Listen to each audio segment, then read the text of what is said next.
নমস্কার। কবিগুরু রবীন্দ্রনাথ ঠাকুরের নগরলক্ষ্মী। দুর্ভিক্ষ সাবস্তিপুরে যবে জাগিয়া উঠিল হাহারবে, বৌদ্ধ নিজ ভক্তগণে শুধালেন জনে জনে, ক্ষুধিতেরে অন্নদান সেবা তোমরা লইবে বলো কেবা। শুনি তাহা রত্নাকর শেঠ করিয়া রহিল মাতা হেট। কহিল সে করজোড়ি, ক্ষুধার্ত বিশাল পুরী, এর ক্ষুধা মিটাইব আমি, এমন ক্ষমতা নাই স্বামী।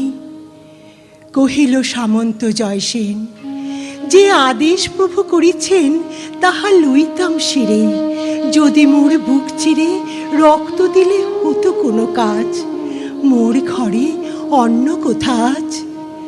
নিঃশ্বাসিয়া কহে ধর্মপাল, কি কব এমন দগ্ধ ভাল, আমার সোনার ক্ষেত শুষিছে অজন্মা প্রেত, রাজঘর জোগানো কঠিন, হয়েছি অক্ষম দিনহীন।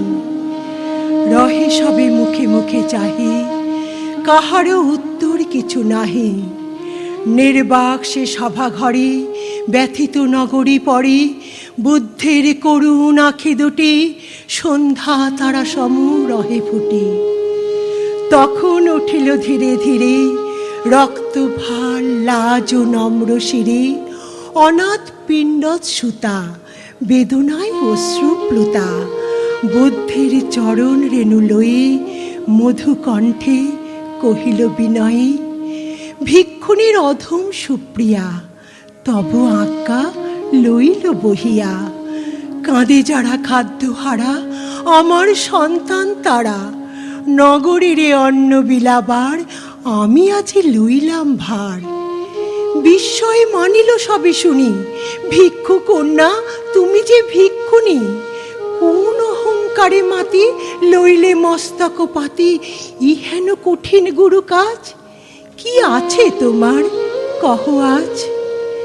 কহিল সে নমি সবা কাছে, শুধুই ভিক্ষা পাত্র আছে। আমি দিনহীন মেয়ে, অক্ষম সবার চেয়ে, তাই তোমাদের পাব দয়া, প্রভু আজ্ঞা হইবে বিজয়া। আমার ভাণ্ডার আছে ভরে তোমা সবাকার ঘরে ঘরে, তোমরা চাহিলে সবে এ পাত্র অক্ষয় হবে। ভিক্ষা অন্নে বাঁচাবো বসুধা, মেটাইব দুর্ভিক্ষের ক্ষুধা।